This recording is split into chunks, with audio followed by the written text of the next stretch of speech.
Work energy power चल रहा था। ये क्वेश्चन होमवर्क में दिया था आपको। इसमें कहा है कि एक पार्टिकल है, देख लीजिए। इसमें कहा है कि एक पार्टिकल है जिसका मास m है, उसको प्रोजेक्ट किया गया है वर्टिकली अपवर्ड। और कैसे किया गया है? So that it reaches the maximum height h। माना हमने इसको कहीं से प्रोजेक्ट किया, ग्राउंड से मान लेते हैं कि हमने इसको किस जगह से प्रोजेक्ट किया है। सपोज हमने इसको नीचे वाले प्लेस से प्रोजेक्ट किया है। प्रोजेक्ट करने के बाद से इसने कहा है कि ये पूरी हाइट जो अचीव करता है वो हाइट अचीव करता है h। तो मैं ऐसा मान लेता हूँ कि यहाँ से लेके यहाँ तक की जो पूरी हाइट है ये आ रही है h। ऐसा हमने मान लिया, ये जो हाइट आ रही है दिस हाइट इज h। इसने कहा कि आप एक बॉल लीजिए और इस बॉल को प्रोजेक्ट कीजिए नीचे से लेके, और आप उसको फेंक दीजिए h हाइट तक, मतलब बॉल को यहाँ पहुंचा दीजिए। ठीक है, कोई प्रॉब्लम वाली बात नहीं। इसने एक और बात कही, सर स्क्रीन नहीं दिख रहा है क्या? स्क्रीन नहीं दिख रहा? ओके, अब दिख जाएगा, अब दिख जाएगा। अब दिख रहा है? स्क्रीन देख पा रहे हैं? स्क्रीन शेयर करना भूल गया था मैं जीनियस हूँ। ठीक है, अब देखो, नीचे से प्रोजेक्ट किया और वो ऊपर में उस हाइट तक पहुंचा। अब अच्छी बात ये है कि चूंकि जो टॉप मोस्ट पॉइंट है ये मैक्सिमम हाइट है, ये जो सिचुएशन है ये तुम कहते हो इसको मैक्सिमम हाइट। और मैक्सिमम हाइट की खास बात ये होती है कि यहाँ पे आने के बाद स्पीड हो जाती है 0, इसके ऊपर बढ़ी गई नहीं। अच्छा, ठीक है। तो हमसे कह रहा है कि आप काइनेटिक और पोटेंशियल एनर्जी का रेशियो बताइए जब पार्टिकल h/5 हाइट पे हो। h/5 हाइट पे हो सकता है कि पार्टिकल यहाँ पे हो और ये उसके लिए h/5 हाइट हो, ऐसा हम कंसीडर करते हैं। माना कि पार्टिकल यहाँ पे है और उस समय जो हाइट हो रही है वो h/5 हो रही है, और ऐसा हम एज्यूम करके इसको सॉल्व कर सकते हैं। तो हमने इसको h/5 हाइट यहाँ पे एज्यूम किया। ठीक है, हमें इसी जगह पे h/5 पे हमसे पूछा है कि आप यहाँ पे बताओ कि काइनेटिक एनर्जी जो इस पॉइंट की होगी और अपॉन जो पोटेंशियल एनर्जी होगी इसकी वैल्यू कितनी है। यही चीज हमसे इसने क्वेश्चन में पूछा है, ये बात हमसे इसने पूछ रखी है। अब सबसे बढ़िया उपाय है, हर पॉइंट का अपने अकॉर्डिंग नाम दे देते हैं। सपोज इसका नाम ए दे दिया, इस पॉइंट का नाम बी दे दिया और इस पॉइंट का नाम सी दे दिया। तो हमसे काइनेटिक एनर्जी बी का और पोटेंशियल एनर्जी बी का इसने रेशियो पूछा हुआ है। अब देखो फायदा क्या है। सबसे पहले जैसी पोटेंशियल एनर्जी की बात हो, रेफरेंस लेना जरूरी है। तो हमने इसको ले लिया रेफरेंस, माना ग्राउंड से फेंके थे और हमने इसको ले लिया रेफरेंस। रेफरेंस लेते ही तुम इसको 0 हाइट पे मानते हो। रेफरेंस का मतलब यहीं से सब मेजरमेंट शुरू हुआ है, मतलब वहाँ की हाइट 0 है। और जब हाइट 0 होती है तो उस जगह की जो पोटेंशियल एनर्जी है वो हो जाएगी 0। ये हमने रेफरेंस लेके समझ लिया। अब इसका क्या फ़ायदा हम लगा सकते हैं? इसका फ़ायदा हम उठा सकते हैं कि हम एनर्जी कंजर्वेशन लगा के उसमें हम इसका फ़ायदा उठा सकते हैं। दिखाता हूँ क्या है मामला। एनर्जी कंजर्वेशन कैसे लगेगा ये बताओ।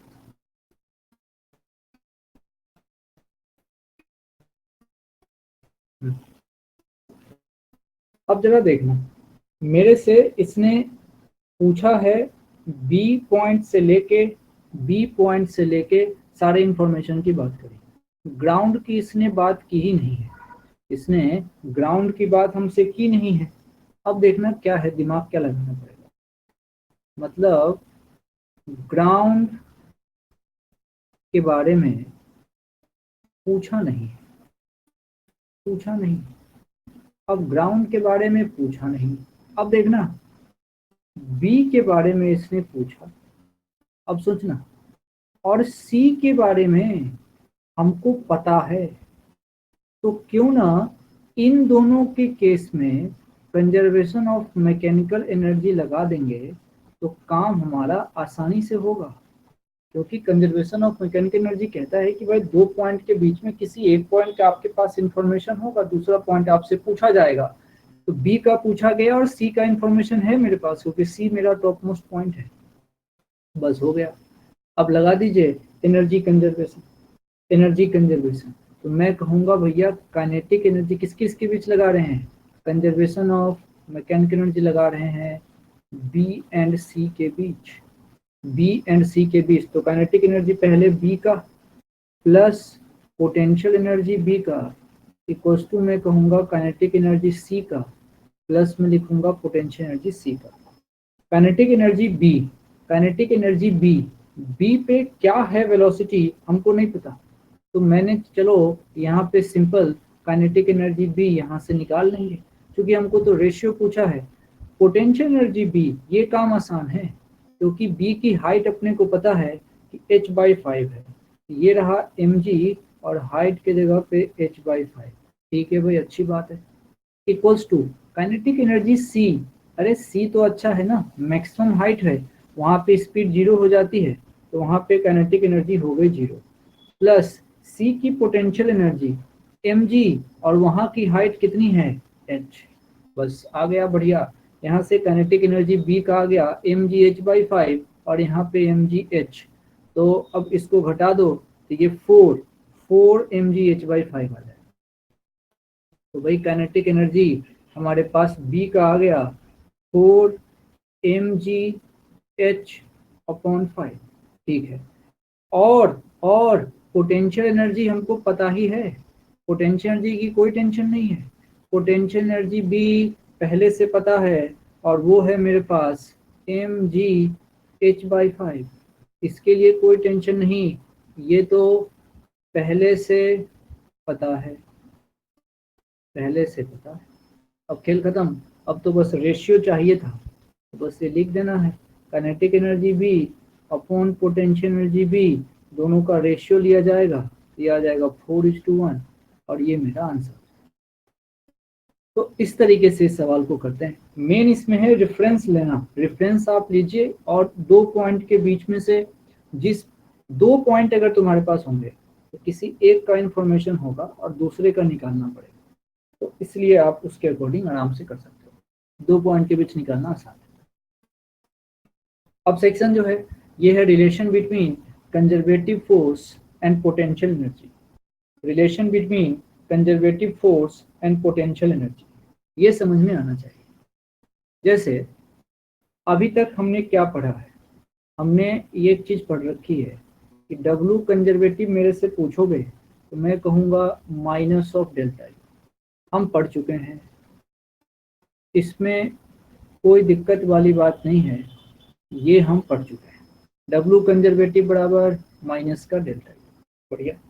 W कंजर्वेटिव को क्या लिखा जा सकता है, अब वर्क है तो फोर्स इनटू डिस्प्लेसमेंट, तो माना इसको लिख दिया तुमने कंजर्वेटिव फोर्स इनटू कोई डिस्प्लेसमेंट कर दो dr बराबर बराबर यहाँ से बन जाएगा माइनस का डेल्टा यू, ये बन जाएगा माइनस का डेल्टा यू। अच्छा, अब एक जैसा लगे इसीलिए डी आर के जगह पे डेल्टा आर भी लिख सकते हैं, कोई दिक्कत की बात नहीं है, यहाँ पे डेल्टा आर लिख दिया। अब तुम दिमाग लगाओ, यहाँ से तुमसे अगर कोई कहे कि बताओ एफ कंजर्वेटिव का फॉर्मूला क्या होगा, तुम उसको कहोगे माइनस का delta U upon delta R. इसको प्रिसाइजली और बेहतर तरीका क्या है इसको लिखने का, इसको बेहतर तरीके से लिख सकते हैं कि F conservative equals to minus का D U upon D R, D U upon D R, बेहतर तरीका ये है इसको लिखने का। और इसको देखो ध्यान से, यहाँ पे किसके लिए वैलिड है ये, only for conservative force, only for conservative force. हमेशा ध्यान रखना है कि पोटेंशियल एनर्जी कहीं आ गया यूज में, पोटेंशियल एनर्जी की बात सिर्फ कंजर्वेटिव फोर्स में होगी। पोटेंशियल एनर्जी की चर्चा चल रही है, मतलब फोर्स कंजर्वेटिव होगा, इसकी पूरी गारंटी है। और ये यही नहीं F equals to minus D U by D R होता है, इलेक्ट्रोस्टैटिक में भी जब हम पढ़ते हैं तो वहां भी ऐसा चलता है, रिलेशन आता है वहां E equals to minus D B by D R. अच्छा, तो भाई क्या है इसका मतलब? इसका मतलब बहुत इंपॉर्टेंट सेक्शन है ये। इसका मतलब ये है कि जब जब मेरे से कंजर्वेटिव फोर्स के बारे में पूछा जाएगा तो क्या रहेगा सिचुएशन रहेगा। ये जो U है इसको तुम जानते हो, ये है पोटेंशियल एनर्जी, कोई प्रॉब्लम नहीं। ये पोटेंशियल एनर्जी फंक्शन होता है डिस्टेंस का, ये फंक्शन होगा।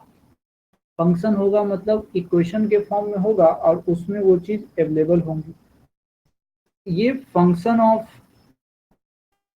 पोजीशन हो सकता है, ये फंक्शन ऑफ पोजीशन हो सकता है, जिसमें एक्स हो सकते हैं, वाई हो सकते हैं, जेड हो सकते हैं, एक्स और वाई दोनों हो सकता है, सिर्फ वाई और जेड हो सकता है, या फिर तीनों हो सकता है, एक्स वाई जेड।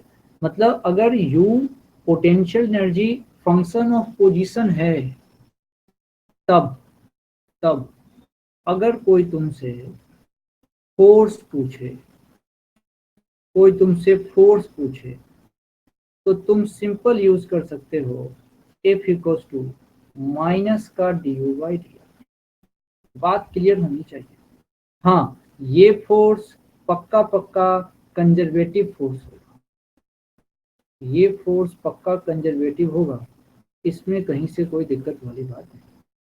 अब बात यह है कि ये जो पोजीशन होता है, ये अपने आप में तीन पोजीशन होते हैं। एक्स एक्सिस भी हो सकता है, वाई एक्सिस भी हो सकता है और जेड एक्सिस भी हो सकता है। यानी कि ये जो एफ वेक्टर है, अब इसकी भी सोचो तो इसके अंदर तीन लोग होंगे। एक इसका कुछ एक्स पार्ट होगा, एक इसका कुछ वाई पार्ट होगा और एक इसका कुछ जेड पार्ट होगा। तीन लोग होंगे। अब एफ एक्स कैसे आएगा, एफ वाई कैसे आएगा और एफ जेड कैसे आएगा? जरा सोचो, मुझे अगर यहाँ से एफ एक्स लिखना है तो मैं डिफ्रेंसिएशन तो यू का ही होगा, लेकिन चूंकि सिर्फ एक्सिस वाइज होता है तो इसको पार्शियल डिफ्रेंसिएशन बोलते हैं। और लिखने का तरीका minus of delta U upon delta x होगा। फिर से समझो, अगर एफ वाई लिखना है तो डिफ्रेंसिएशन तो यू का ही होगा, लेकिन सिर्फ वाई एक्सिस में होगा, तो पार्शियल डिफ्रेंसिएशन में डी न लिख के ऐसे डेल लगाते हैं, तो ये हो जाएगा del U upon del Y. Similarly अगर जेड एक्सिस की बात होगी तो एफ जेड जो अपने को लिखना होगा वो होगा minus of del U upon del Z. बात बहुत सिंपल है। अगर मैं u को x एक्सिस के रिस्पेक्ट में डिफरेंशिएट करूंगा तब मुझे एफ एक्स मिलेगा। क्लियर बात है। फिर वापस दूसरी बात, अगर मैं इस u को y एक्सिस के रिस्पेक्ट में डिफरेंशिएट करूंगा तब मुझे f का y पार्ट मिलेगा। सिमिलरली अगर मैं इस u को z एक्सिस के रिस्पेक्ट में डिफरेंशिएट करूंगा तो मुझे f का z पार्ट मिलेगा। कारण क्या है? कारण ये है, ये जो f होता है ये माइनस का D U upon D R होता है। r के अंदर खुद ही तीन लोग हैं, x एक्सिस भी है, y एक्सिस भी है और z एक्सिस भी। अच्छा, अब काम की बात यह है कि जैसे ही मुझे कोई कहे कि भाई आप एफ एक्स की वैल्यू निकालो, फिर कोई कह सकता है एफ वाई की वैल्यू निकालो, फिर कोई कह सकता है एफ जेड की वैल्यू निकालो, तो बात सिंपल है। जब मैं एफ एक्स की वैल्यू निकालूंगा तो u मेरा x के फंक्शन में होगा, उसी के रिस्पेक्ट में डिफरेंशिएट किया जाएगा। u को x के रिस्पेक्ट में डिफरेंशिएट कर रहा हूं तो उस समय में जैसे ही मैं u को x के रिस्पेक्ट में डिफरेंशिएट करूंगा तो बाकी के टर्म कांस्टेंट होंगे। तो बाकी के टर्म क्या क्या हो सकता है? एक्स वाई जेड में x के रिस्पेक्ट में डिफरेंशिएट करना है तो y और z हो सकता है, तो उसको लिया जाएगा कांस्टेंट। सिमिलरली अगर मैं y एक्सिस के रिस्पेक्ट में डिफरेंशिएट कर रहा हूं तो x और z जो बचेगा उस समय में वो कांस्टेंट हो जाएगा।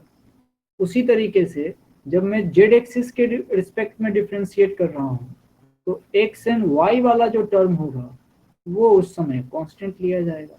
यही नियम है, इसी के अकॉर्डिंग सारी बात हो जाती है, इसमें कहीं से कोई दिक्कत वाली बात नहीं। अच्छा, अब मान लो कोई मेरे पास क्वेश्चन है, उस क्वेश्चन को, एक क्वेश्चन है सपोज, और मेरे से कहा कि आप u की वैल्यू ले लीजिए 20xy अपॉन z, और इस u को देख के ये u ऐसा है और आप बताइए कि फोर्स कितना होगा। ऐसा उसने कोई सवाल हमको दिया, u की वैल्यू इतनी है तो आप फोर्स बताइए। तो भाई बात बहुत आसान है, मैं एक एक करके निकालूंगा। मैं सबसे पहले इसमें से fx निकालूंगा। fx कैसे लिखूंगा, तो minus of del u upon del X, minus of del u upon del X, ये fx निकलेगा। अच्छा, तो क्या है इसका तरीका, minus del by del X, u नहीं, u के जगह पे पूरी वैल्यू रखनी है, u के जगह पे पूरी वैल्यू, u कितना है, वो है 20xy अपॉन z। लेकिन हमको ध्यान होना चाहिए, जब मैं x को डील करता हूँ तो y और z वाला जो टर्म है वो कांस्टेंट हो जाता है। तो अब डिफरेंशिएशन में करना तो सिंपल डिफरेंशिएशन ही है, तो उसमें y और z को बाहर कर लो, तो देखो -20 बाहर, y बाहर, अपॉन z बाहर। अब डिफरेंशिएशन कौन होगा, तो डेल बाय डेल एक्स बचे हुए टर्म का होगा जो सिर्फ x है। तो ये टर्म हमारे पास आ गया माइनस का 20 y बाय z, और x का डिफरेंशिएशन तुम जानते हो 1 होता है। यानी कि सीधी सीधी बात पता लग गई कि fx मेरे से कोई पूछेगा तो माइनस का 20y अपॉन z, और डायरेक्शन की बात कोई करे तो आई कैप। ये क्या मिला, ये fx की वैल्यू मिली है। कब मिली है, जब मैंने x के रिस्पेक्ट में डिफरेंशिएट किया, जब मैंने इसको x के रिस्पेक्ट में डिफरेंशिएट किया। सिमिलरली मैं यहाँ से fy के टर्म में भी डिफरेंशिएट कर सकता हूँ। fy के टर्म में मुझे अब fy चाहिए, तो fy बराबर माइनस का डेल अपॉन डेल y, और पूरा जो टर्म है उसको डिफरेंशिएट करना है, जो है तुम्हारे पास 20xy अपॉन z। अब देखना fy की बात हो रही है, fy की बात हो रही है, तो देखना माइनस, अब y की बात में यहाँ फिर से लिख देता हूँ, x एंड z को कांस्टेंट लेना है, तो fy की बात हो रही है, x और z को कांस्टेंट लेना है, और 20 तो कांस्टेंट है ही, 20 बाहर, x बाहर, z बाहर, और डेल अपॉन डेल y किसका, सिर्फ y का। बस ये टर्म आ गया, ये जो मेरा fy है वो आया -20x अपॉन नीचे z, direction j cap, direction j cap. अब थोड़ा एफ जेड की बात होनी है कि एफ जेड बराबर क्या होगा, एफ जेड बराबर क्या होगा इसकी बात होनी। अब सिंपल सी बात है, मुझे एफ जेड चाहिए।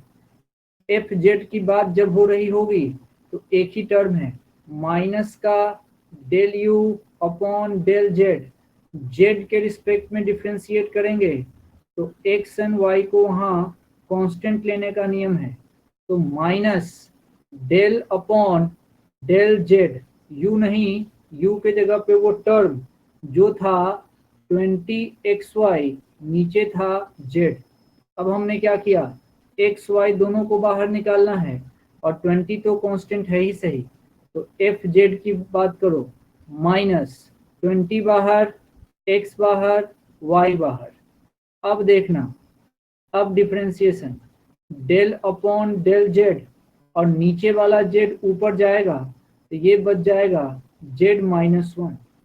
ये कहानी बन गई। अब सिंपल रूल लगा दो, एफ जेड की बात चल रही है 20xy, और देखना डिफरेंशिएशन है तो पहले पावर मल्टीप्लाई होगा nx n-1, फिर पावर में से एक घटेगा, ये कहानी बन गई। माइनस का 20xy, ये बच गया माइनस का z, ये बच गया माइनस, ये माइनस है, अब यहाँ ये बच गया z, और ये ऊपर में बच गया माइनस का 2।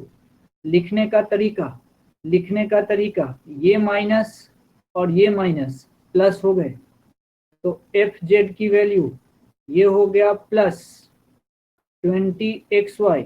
अब देखना क्या कर रहे हैं, ये वाला जो z का पावर -2 है, इसको नीचे लेके z का स्क्वायर कर रहे हैं। z डायरेक्शन में है तो ये k कैप हो गया। इस तरीके से k कैप निकल जाएगा, तो k कैप वाला देखो पॉजिटिव में आ गया। अब इस तीनों को मिलाने वाला जो सेक्शन है वो मेरा आंसर आ जाएगा। तो ये देखना, ये वाला जो सेक्शन है यही इसका आंसर। तो x अलग, y अलग, z अलग, ऐसे तोड़ तोड़ के लिखा जाता है। जब x को डील करते हैं तो y और z कांस्टेंट होता है, जब y के रिस्पेक्ट में करते हैं तो x और z कांस्टेंट होता है, और जब z के रिस्पेक्ट में करते हैं तो x एंड y कांस्टेंट होता है। इसी फॉर्मेट पे कहानी आगे बढ़ती है। समझ में आया तो S टाइप कीजिए।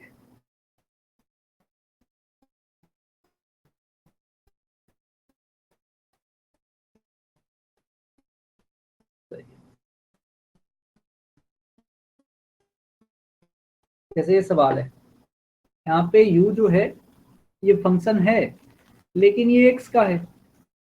अब u सिर्फ x का फंक्शन है और यहाँ से हमसे फोर्स पूछा है, तो टेंशन ही नहीं है, सीधा u को x के रिस्पेक्ट में डिफरेंशिएट करो और वहां से तुरंत fx पता हो जाएगा, तो कोई टेंशन वाली बात है नहीं, कोई टेंशन वाली बात नहीं है।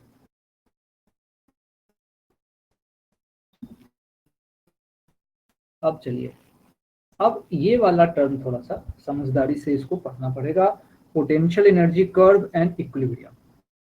Potential energy curve and equilibrium, थोड़ा सावधानी से इसको देखना है। Potential energy curve and equilibrium, इसमें क्या होता है, अभी देखो तुमने अभी क्या सीखा है, अभी क्या सीख के आ देखा कि F इक्वल्स टू, तुम सीख के आए हो माइनस का du upon D are.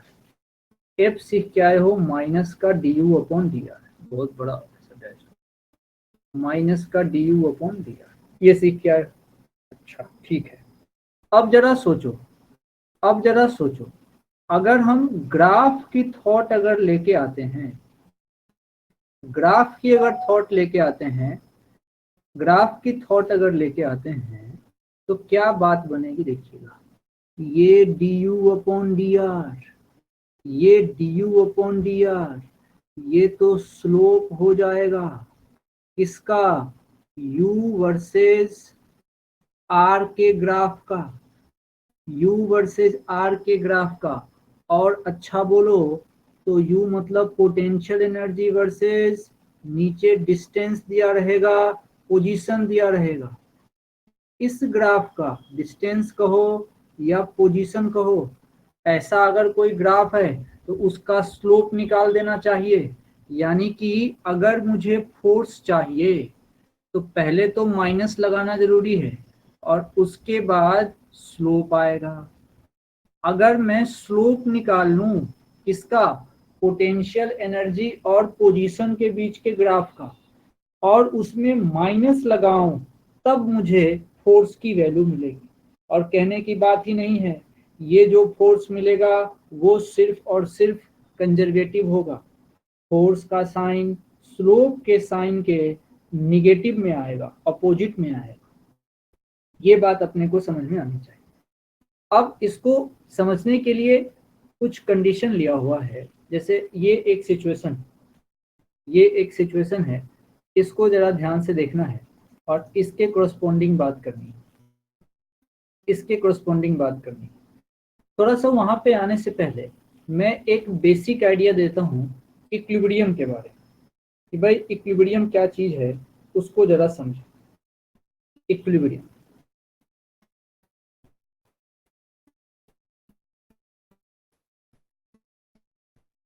Equilibrium, equilibrium में अभी तक तो कैसे पता चलेगा, क्योंकि हम तो डिटेल जान सकते हैं, पहली बात। दूसरी बात, अगर कहीं नेट फोर्स जीरो लग रहा है, नेट फोर्स बराबर जीरो, तो वो एक तरह का इक्विलिब्रियम हो सकता है। नेट टॉर्क बराबर जीरो लग रहा है, तो वो भी एक तरह का इक्विलिब्रियम हो सकता है।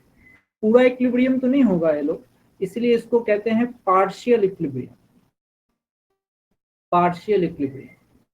और ये भी पार्शियल ही है, पार्शियल इक्विलिब्रियम। क्योंकि कंप्लीट इक्विलिब्रियम किसको कहते हैं, कि कंप्लीट इक्विलिब्रियम का मतलब है कि जो नेट फोर्स था वो भी जीरो हो जाए, एंड जो नेट टॉर्क है वो भी जीरो हो जाए। दोनों बातें हो गई, दोनों बातें हो गई, तब तो ये कहलाता है कंप्लीट इक्विलिब्रियम, कंप्लीट इक्विलिब्रियम। हाँ, शॉर्ट में इसको इक्विलिब्रियम कह देते हैं। लेकिन अगर इनमें से कोई एक बात है, जैसे सिर्फ नेट फोर्स जीरो है, नेट फोर्स जीरो ओनली, मान लो ऐसा है, इसने कहा कि भाई ओनली नेट फोर्स जीरो, तो कैसा होगा, पार्शियल इक्विलिब्रियम। इसको इसको कहते हैं ट्रांसलेटिव इक्विलिब्रियम, ट्रांसलेटिव इक्विलिब्रियम। किसने कहा कि बॉडी ट्रांसलेटिव इक्विलिब्रियम में है, तो समझ लेना चाहिए अच्छा अच्छा उस पर सिर्फ नेट फोर्स जीरो हुआ होगा। मान लो किसी ने कह दिया कि भाई ओनली नेट टॉर्क जीरो है, फोर्स लग रहा है, तो उस कंडीशन को पार्शियल इक्विलिब्रियम बोलेंगे। लेकिन अगर पता कैसे चलेगा कि पार्शियल में कौन सा पार्शियल, तो उसको कहना पड़ेगा रोटेशनल इक्विलिब्रियम, रोटेशनल इक्विलिब्रियम। नाम क्लियर है, इक्विलिब्रियम बोलते ही सोचना है कि नेट फोर्स भी जीरो होगा और नेट टॉर्क भी जीरो होगा। लेकिन सीधा सीधा नेट फोर्स जीरो होने का मतलब है कि वो ट्रांसलेटिव इक्विलिब्रियम है। ओनली नेट टॉर्क जीरो होने का मतलब है पार्शियल इक्विलिब्रियम है। क्योंकि अभी रोटेशन की बात इस चैप्टर में होती नहीं है, तो अभी यहाँ जो इक्विलिब्रियम बोला जाता है तो उसमें सिर्फ फोर्स की बात होती है। तो हमने डिटेल जानकारी ले ली कि ये आगे चलेगा। अच्छा ठीक है, ये तो इक्विलिब्रियम की बेसिक जानकारी थी। अब चूंकि ये ग्राफ दिया हुआ है, इसमें कॉन्सेप्ट इसका फोर्स पे है, फोर्स पे है, तो जरा इसको ध्यान दें। इस ग्राफ में क्या क्या पूछा जा सकता है ये समझ। तुमको एक टेबल दिया जा सकता है, जैसे एक टेबल तुमको यहाँ दे दिया जाए और उस टेबल में तुमको ड्रॉ करने के लिए कहा जाए। मान लो कुछ इस तरह का टेबल है,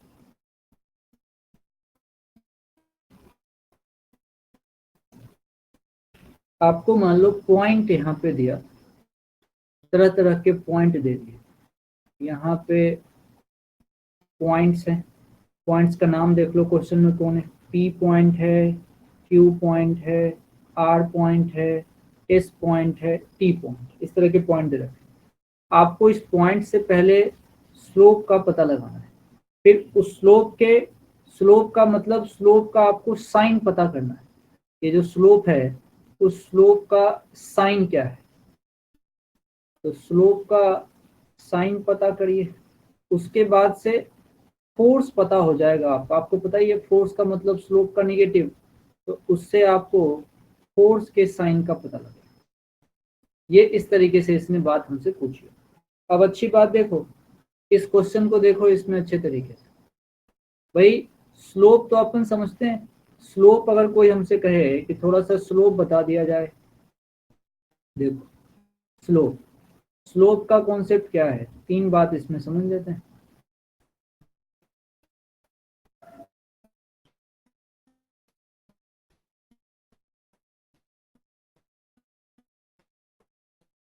स्लोप में जब भी बात होती है टेन थीटा की होती है, तुम जानते हो, लेकिन एंगल मेजर करने का तरीका फिक्स है। एंगल जो नीचे वाली एक्सिस है, जो नीचे वाले एक्सिस से एंटी क्लॉकवाइज मेजर कीजिए, नीचे वाले एक्सिस। मान लीजिए कभी स्लोप आपको एकदम से सीधी लाइन दिख गई, कभी ऐसी लाइन दिख गई ओरिजिन से निकलते हुए, कभी ऐसी लाइन दिख गई आपको। इन सब में अंतर है। जैसे पहले वाले केस में एकदम से पैरेलल हो गई लाइन, इसके और इसके दोनों पैरेलल लाइन है, थीटा इक्वल्स टू 0, सीधा मतलब है कि तुम कह दोगे स्लोप बराबर 0, इसमें कोई दिक्कत वाली बात नहीं। बगल वाले में देखो, बगल वाले में कहीं भी निकालो थीटा की वैल्यू फिक्स आएगी, तो थीटा कहीं भी निकालो, यहाँ थीटा है तो यहाँ भी थीटा होगा, कहीं भी जाऊंगा थीटा ही आना है। मतलब थीटा एक तो कांस्टेंट है, दूसरा 90 से कम है, इसके चक्कर में जो tan थीटा होगा वो होगा पॉजिटिव। अच्छा, लेकिन बगल वाले की बात अलग है, यहाँ पे थीटा हमेशा एंटी क्लॉकवाइज मेजर किया जाता है नीचे वाले एक्सिस से। हाँ, ये जरूर है कि थीटा यहाँ पे भी कांस्टेंट है, कहीं भी निकालूंगा जो आंसर नीचे के थीटा का आएगा वही आंसर हर जगह आएगा, लाइन सीधी है। तो इतना तो श्योर है कि थीटा चाहे जो है कांस्टेंट है, लेकिन इस बात की भी गारंटी है कि ये 90 से ज़्यादा है। जब भी थीटा 90 से ज़्यादा हो उस समय tan थीटा की वैल्यू निगेटिव हो जाती है, मतलब यहाँ पे हम कह सकते हैं कि जो मेरा स्लोप बन के आएगा वो निगेटिव बन के आएगा। तो स्लोप पॉजिटिव के लिए एंगल एक्यूट होना चाहिए, और स्लोप अगर निगेटिव है तो एंगल हमारा ऑब्ट्यूस होता है। तो ये स्लोप की बात यहाँ पे होगी। अब जरा देखो, अगर इसी ग्राफ में अगर सोचा जाए नीचे वाले में, देखिए तो स्लोप में अगर मैं Q वाले सेक्शन को देखूं तो यहाँ पे स्लोप tan थीटा, देखिए लाइन सीधी आएगी। S में भी स्लोप की बात करूँ लाइन सीधी आएगी। T पे तो क्लियर दिख ही रहा है लाइन सीधी आएगी, यानी कि Q, S और T ये तीन जगह तो कहाँ Q, S और T ये तीन जगह तो स्लोप 0 है। Q, S और T ये तीन जगह स्लोप 0 है। स्लोप 0 होने से क्या निगेटिव का चक्कर लेना, पक्का फोर्स भी 0 होगा। Slope 0, force 0। हाँ, बाकी जगह कंपेयर करना होगा तो इसका ध्यान रखना है कि F जब भी निकालूंगा तो माइनस ऑफ स्लोप निकलेगा, ये ध्यान रहे, ये ध्यान रहे, हमेशा इस बात को समझना, ठीक है। अब अगली बात QST तो हो गया, QST तो हो गया। अब बाकी पॉइंट पे ध्यान दो, Q हो गया, S हो गया, T हो गया। चलो भाई, अब अगली बारी किसकी है, P की है। अगली बारी P की है। P वाली लाइन को ध्यान से देखो, मैंने आराम से यहाँ पे टेंजेंट खींचा। P वाले में ये रहा थीटा 90 से कम है, मतलब अगर मैं P की बात करूं तो जो स्लोप आएगा वो आएगा पॉजिटिव। अच्छा, अगर मैं यहाँ से R की बात करता हूँ, R पे लाइन खींच के देखो, R पे लाइन खींच के देखो, R पे लाइन खींच के देखो, अब आप आराम से समझ सकते हो कि R के केस में जो तुम्हारा स्लोप आया वो आया है निगेटिव। R के केस में स्लोप निगेटिव। अब बस इसी चीज को यहाँ रख दीजिए, P के केस में जो स्लोप है वो आया है पॉजिटिव और R के केस में निगेटिव। जहाँ स्लोप पॉजिटिव वहाँ फोर्स निगेटिव, और जहाँ पे स्लोप निगेटिव वहाँ पे फोर्स पॉजिटिव, क्योंकि साइन तुम देख रहे हो, फोर्स का मतलब ही होता है स्लोप का निगेटिव। स्लोप का निगेटिव होना पड़ेगा, जो स्लोप की वैल्यू होगी उसको निगेटिव करोगे तो फोर्स की वैल्यू आएगी, इसलिए इस बात को यहाँ पे समझाया गया है। अब यहाँ बात आ गई इक्विलिब्रियम की। इक्विलिब्रियम वाले कॉन्सेप्ट अपने को बेहतर तरीके से पता होने चाहिए। इक्विलिब्रियम वाले सवाल करते कैसे हैं वो देखिए। इक्विलिब्रियम वाले सवाल, अब इसमें जैसे ये कर्व हमारे पास बना हुआ है, इसको समझने से पहले कुछ काम यहाँ पे देखते हैं। जैसे मान लो कुछ ऐसी सिचुएशन हमारे पास है, ऐसा कुछ है। अब जरा देखो, एक ऑब्जेक्ट मैंने यहाँ रख दिया और इस ऑब्जेक्ट को यहाँ रखते ही जब मैं इसका डायग्राम ड्रॉ करने जाऊंगा, सपोज करो कटोरी में कोई सामान ऐसे रखा हुआ, इसका डायग्राम ड्रॉ करने जाऊंगा तो नीचे लगेगा इसका mg और ऊपर लगेगा इसका नॉर्मल, मतलब जितना नॉर्मल उतना mg, मतलब इस जगह को तुम ये कह सकते हो ये कटोरी के अंदर ये इक्विलिब्रियम में है। अब तुम थोड़ा सा इसको डिस्प्लेस करके आगे बढ़ा दो, तुम यहाँ पे रखोगे लेकिन यहाँ रुकेगा नहीं, ये वापस पीछे लौट के आएगा। इसकी टेंडेंसी उस मीन पोजीशन की, उस इक्विलिब्रियम पोजीशन पे वापस आने की होगी। हाँ, तुम अगर इस तरफ भी कर दोगे तब भी वही स्थिति होगी, ये वापस इस तरफ से ही रिटर्न आएगा। ये कोई कटोरी है, किसी कटोरी के अंदर, किसी बोल के अंदर तुमने कोई बॉल रख दिया, अब ये ऐसे रिटर्न होके आएगा। ऐसी टेंडेंसी जब होती है तो इसको कहा जाता है फिजिक्स में स्टेबल इक्विलिब्रियम। स्टेबल इक्विलिब्रियम, इसको एनर्जी के हिसाब से भी समझा जा सकता है। केमिस्ट्री क्या कहता है आपका, केमिस्ट्री अगर तुम पढ़ते हो तो केमिस्ट्री अगर तुम पढ़ते होगे सीबी, केमिकल बॉन्डिंग अगर तुम पढ़ते होगे, केमिकल बॉन्डिंग, तो वो कहता है कि जहां पोटेंशियल एनर्जी कम है वहां पे स्टेबिलिटी बढ़ जाती है, स्टेबिलिटी बढ़ जाती है। ये केमिस्ट्री से ही पता लग जाता आपने कि भाई पोटेंशियल एनर्जी कम है तो स्टेबिलिटी बढ़ेगी। अब इस ग्राफ की स्थिति को देखो, ये जो ग्राफ है इसकी स्थिति देखी जाए तो यहाँ पे क्या हो रहा है मामला, इसको अगले पेज में लेके चलता हूं। इस ग्राफ की स्थिति देखी जाए, इसमें क्या हुआ, अगर इसके ए पॉइंट पे फोकस करूं, ए पॉइंट पे अगर मैं फोकस करूं तो ये कहता है भैया इसके करस्पॉन्डिंग जो यहाँ पोटेंशियल एनर्जी आई है, ये जो पोटेंशियल एनर्जी आई है, ये जो U आया है वो आया है U minimum. U minimum, U minimum होते ही मेरे मन में आएगा कि ये तो स्टेबल इक्विलिब्रियम है। अब इक्विलिब्रियम है कि नहीं उसके लिए स्लोप जीरो होना चाहिए। भाई स्लोप तो हमने जैसी रेड वाली लाइन खींची पता चल गया कि स्लोप तो जीरो ही है। तो ए पॉइंट की खासियत ये है कि इस ए पॉइंट पे स्लोप जीरो हुआ। स्लोप जीरो होते ही ये पता चल गया कि ये इक्विलिब्रियम है। अब मजा की बात ये है कि ये इक्विलिब्रियम कैसा है, तो उसके लिए पोटेंशियल एनर्जी में होने वाला चेंज देख लिया। पोटेंशियल एनर्जी अपने सबसे कम वैल्यू पे है, इसीलिए मिनिमम पोटेंशियल एनर्जी है, मतलब स्टेबल इक्विलिब्रियम है। फिर से उस ग्राफ को देखते हैं और क्या क्या कंक्लूजन आ सकता है उसको यहाँ समझते हैं। ग्राफ देख के हम क्या क्या बोल सकते हैं। ग्राफ देख के पहली बात, ग्राफ देख के सबसे पहली बात कहाँ की बात करनी है, ए पर, एट पॉइंट नंबर ए। सबसे पहले मैं क्या बोलूंगा, सबसे पहले बोलूंगा ए पर मैंने स्लोप देखा और स्लोप मुझे जीरो लगा। दूसरी बात मैं बोलूंगा कि भाई जैसे ही स्लोप मुझे लगा जीरो, इसका सीधा मतलब है कि ए पॉइंट पे फोर्स जीरो हुआ। तीसरा मतलब फोर्स जीरो हुआ, अब मुझे पता चल गया ए पॉइंट पे इक्विलिब्रियम है। चौथा मेरा ध्यान गया ए पॉइंट के करस्पॉन्डिंग पोटेंशियल एनर्जी पे, वो सबसे कम है ग्राफ में।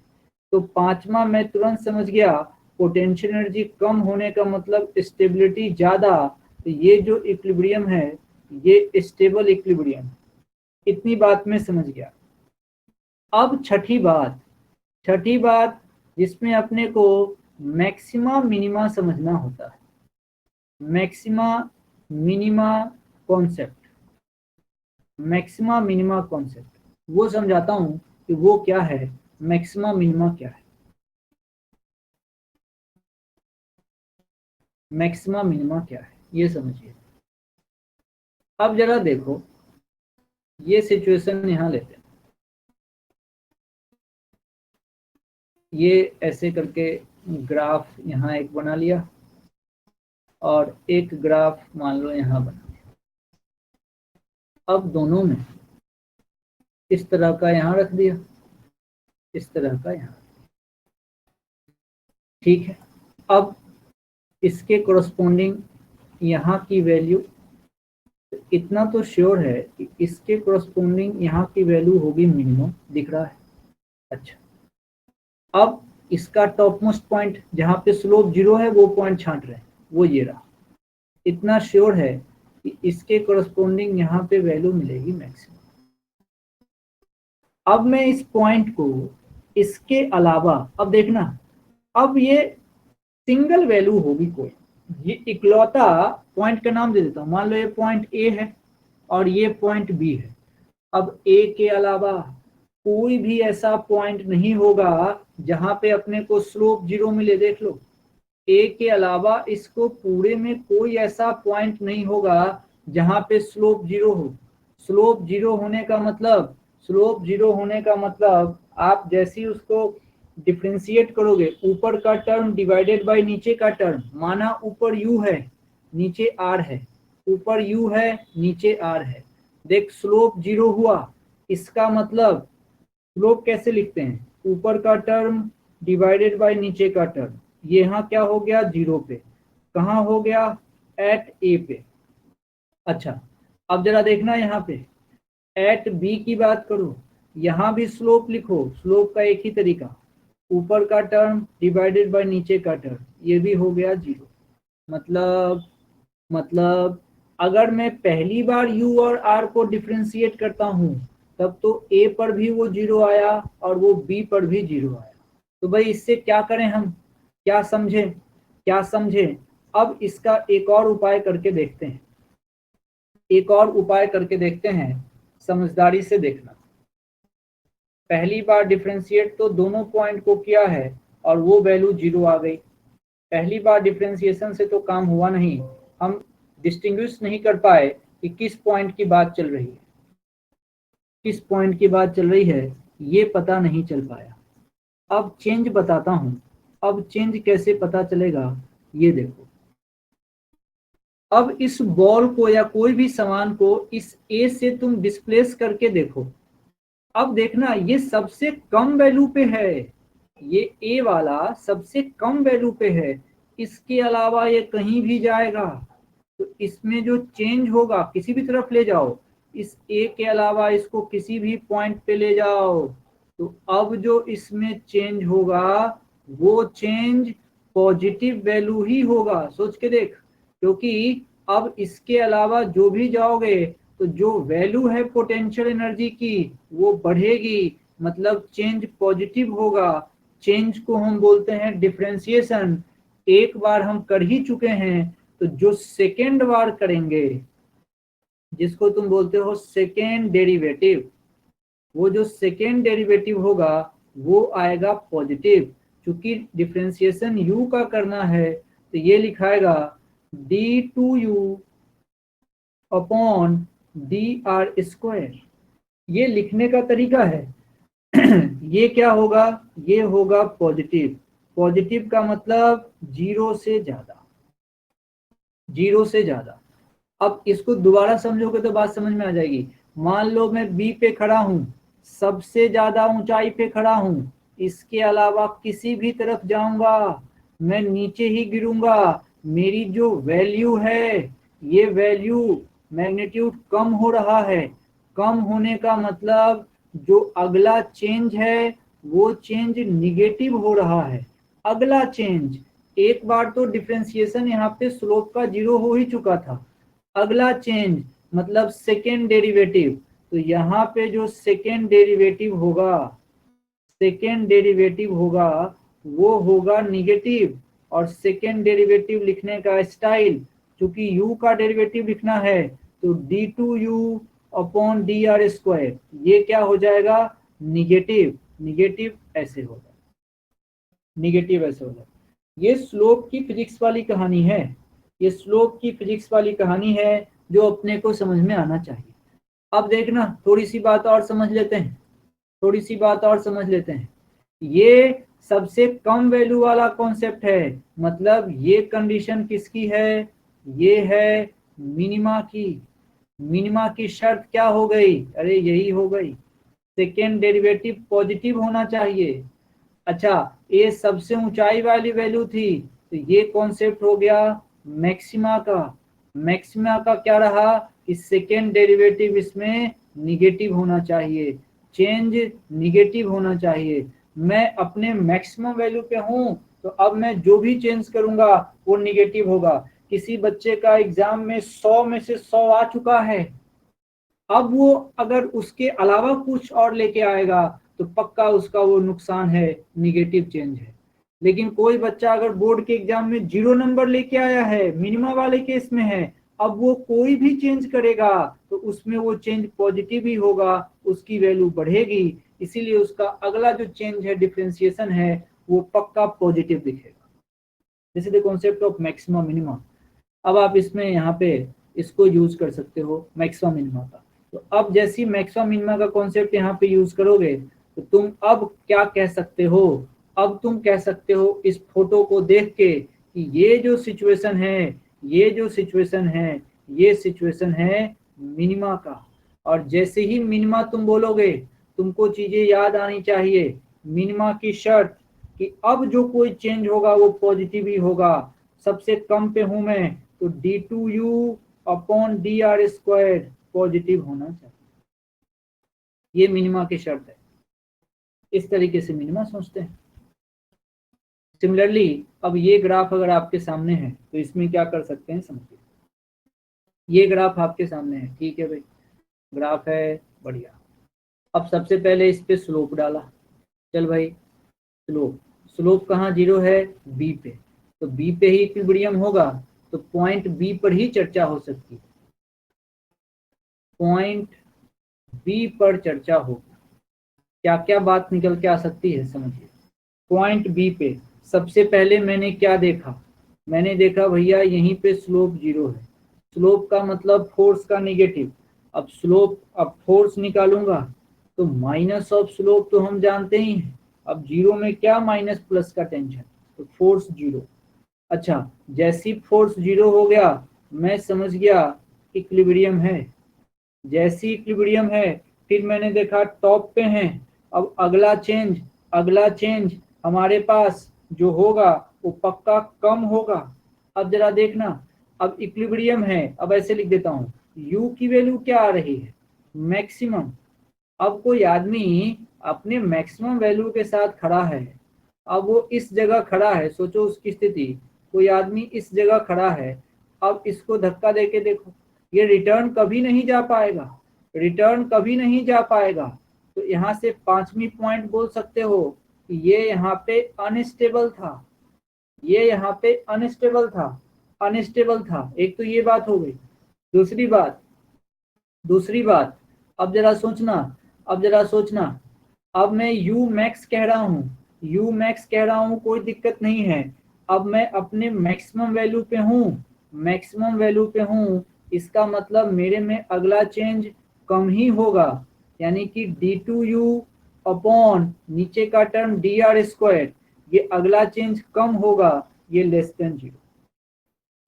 सबसे ऊंचाई पे हूँ, अगला चेंज कम होगा, less than 0। Unstable, unstable, stable unstable का एक ही नियम है, जैसे ये वाला था, ये सबसे नीचा है, सबसे नीचा है। अच्छा, अब देखना ये कौन सा स्टेबल इक्विलिब्रियम होगा या अनस्टेबल, इसका आंसर है ये होगा स्टेबल। कैसे स्टेबल, स्टेबल और अनस्टेबल का एक ही नियम है। आप या तो ये समझ लीजिए कि पोटेंशियल एनर्जी मिनिमम होना चाहिए, या फिर फिजिक्स में तो ऐसे भी कहते हैं डिस्प्लेस कर लो, अगर लौट के आ गया, अगर लौट के आ गया तब वो स्टेबल है, तो ये तो लौट के आ ही जाएगा। हाँ, ये अगर डिस्प्लेस किया तो ये रिटर्न होके नहीं आएगा, नेवर रिटर्न, नेवर रिटर्न। जो रिटर्न होके नहीं आए वो पक्का अनस्टेबल है, अनस्टेबल है। तो पूरी बात अपने को समझ में आनी चाहिए, ग्राफ से क्वेश्चन आता है, ये बात बेहतर समझ में आनी चाहिए। कभी अगर लाइन सीधी हो जाए तो क्या, जैसे मान लो स्टेबल अनस्टेबल अपन कर ही रहे हैं, कभी अगर लाइन बिल्कुल सीधी हो जाए, लाइन बिल्कुल सीधी होने का मतलब एक कॉन्सेप्ट होता है जिसको कहते हैं न्यूट्रल इक्विलिब्रियम। Neutral equilibrium. भाई स्टेबल और अनस्टेबल में तो पॉइंट था कि भाई इस पॉइंट पे ये स्थिति होगी। न्यूट्रल की कहानी समझ लो, न्यूट्रल पे ऐसे रखा जाता है, ये देखो, अब न्यूट्रल होना है, मैंने लाइन खींच दी, टेबल पे किसी सामान को रख दिया, भाई अब वो यहाँ पे भी इक्विलिब्रियम में होगा, टेबल पे रखा हुआ है, आगे बढ़ा दोगे यहाँ भी इक्विलिब्रियम में होगा, यहाँ भी इक्विलिब्रियम होगा। मतलब कोई फिक्स पॉइंट डिफाइन नहीं है, कोई फिक्स पॉइंट डिफाइन नहीं है। मतलब ये कहीं भी जाओ, टेबल पे रखा हुआ है तो क्या लगेगा, नीचे mg ऊपर नॉर्मल, टेबल पे तो यही होता है, नीचे mg ऊपर नॉर्मल। इसका मतलब मैं किसी भी पॉइंट पे चला जाऊं, हर जगह इक्विलिब्रियम है, इक्विलिब्रियम एट एवरी पॉइंट। तो जब हर पॉइंट पे इक्विलिब्रियम है, लेवल बराबर ही है, तो पोटेंशियल एनर्जी की वैल्यू तो फिक्स रहेगी। तो यहाँ पे क्या होता है, सबसे इंपॉर्टेंट ध्यान देने की बात है कि भाई पोटेंशियल एनर्जी का ग्राफ है, यू ऊपर है, एक्स मान लो नीचे है, या फिर आर मान लो नीचे है, तो तुम कहोगे भाई देख यू कांस्टेंट होता है, यू कांस्टेंट होता है, बस u कांस्टेंट होगा। और ये u कांस्टेंट के कारण अब आप du बाई डी आर निकालोगे तो जीरो आएगा। अब इक्विलिब्रियम है तो फोर्स तो जीरो होगा, फोर्स तो जीरो होगा। मेन बात क्या है इसमें कि पोटेंशियल एनर्जी कांस्टेंट रहने का काम सिर्फ और सिर्फ न्यूट्रल इक्विलिब्रियम में हो सकता है। स्टेबल और अनस्टेबल में ग्राफ ऐसा नहीं है। स्टेबल, ये ग्राफ देखो, ये आदमी इसको लुढ़का के देखो, कभी वापस नहीं आएगा, मतलब ये अनस्टेबल है।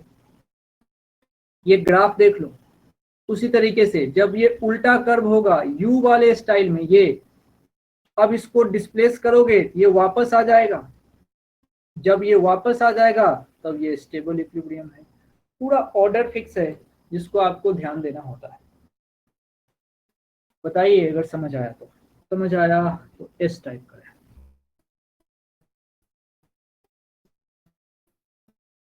ठीक, बढ़िया। तो 10 मिनट में थर्मोडायनेमिक्स शुरू करेंगे, थोड़ा सा रेस्ट कर लीजिए।